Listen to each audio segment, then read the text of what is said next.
ఆర్థిక పరిస్థితి చూస్తే అంతంత మాత్రం అయిపోయినాయి.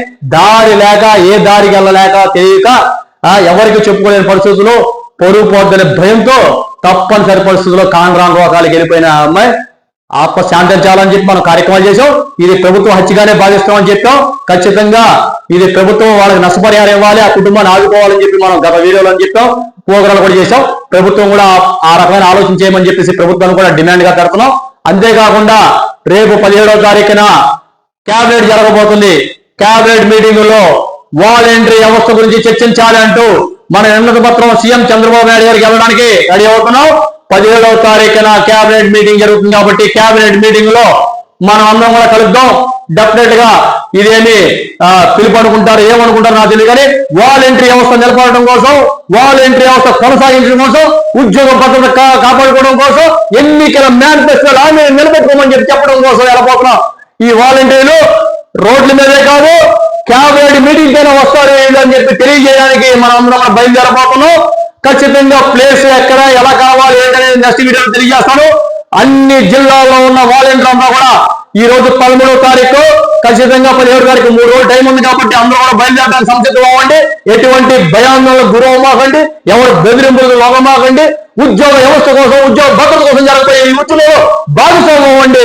ఎటువంటి పరిస్థితుల్లో అన్నిటికీ సంసిద్ధమవుతున్నారు వాలంటీర్లు అనే ఒక నినాదంతో వెళ్ళబోతున్నాం.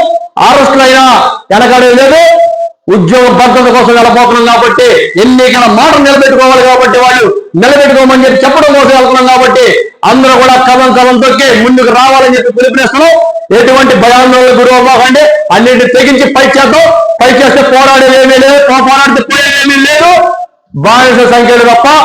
పోరాడితే మన ఉద్యోగం రావచ్చు. డెఫినెట్ గా మనకి అన్యాయం జరిగింది.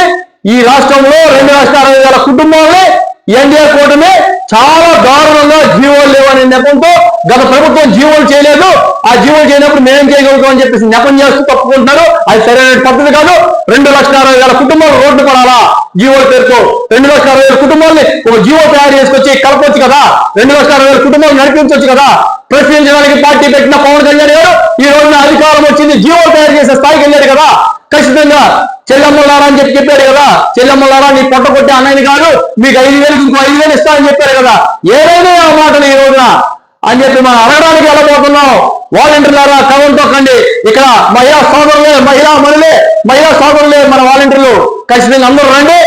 పవన్ అన్నను కూడా అడుగుతాం, అయ్యా ఎన్నికల ప్రచారంలో చెప్పావు కదా, మరి మా పొట్ట కొట్టినట్టే కదా, ఇవ్వాల్సిన 5,000 ప్రోత్సాహం ఏంటి, 10,000 ఇస్తాను ప్రోత్సాహం, ఇప్పుడు ఇవ్వాల్సిన 5,000 ఇస్తే 30,000 రూపాయలు మాకు ఎన్నుకోవడానికి ఉపయోగపడితే కనీసం దానికోసం అడిగాయా, మా ఉద్యోగ భద్రత కల్పించాయా అని చెప్పేసి పవన్ అన్న కూడా అక్కడే ఉంటాడు కదా. అడుగుదాం. చంద్రబాబు నాయుడు గారిని అడుగుదాం, ఎన్నికల మాట ఇచ్చావు కదా, మాట నిలబెట్టండి సార్, మా కుటుంబాలు కాపాడండి సార్ అని చెప్పేసి మనం అడుగుదాం. ఖచ్చితంగా ఇక్కడ రాజీనామా చేశారా చేయలేదని చూడమాకండి. అందరూ ఒకటే. 2,60,000 వాలంటీర్ కుటుంబాల కోసం జరిగిన ఈ ఉద్యమంలో అందరూ భాగస్వాములు అవ్వాలని చెప్పేసి నేను కోరుతున్నాను. ఖచ్చితంగా ఎక్కడో శ్రీకాకుళంలో ఉన్న, ఎక్కడో కడప, కర్నూలు, అనంతపురం, తిరుపతి, చిత్తూరు ఈ దూర ప్రాంతాల్లో ఉన్న అందరూ కూడా కదిలేదండి. ఖచ్చితంగా క్యాబినెట్ మీటింగ్ లో మన హక్కు కోసం ఫైట్ చేయడానికి వెళ్ళబోతున్నాం. ఖచ్చితంగా మీరు అందరూ రావాలని చెప్పి నేను పిలిపిస్తున్నాను. 17వ తారీఖున క్యాబినెట్ మీటింగ్ లో మన అందరూ విన్నతి పత్రం ఇవ్వడానికి అన్నిటికీ సంసిద్ధమవుతున్న వాలంటీర్లు అక్కడ దాకా వెళ్ళినప్పుడు అరెస్ట్ చేస్తే చేసుకోవాలి.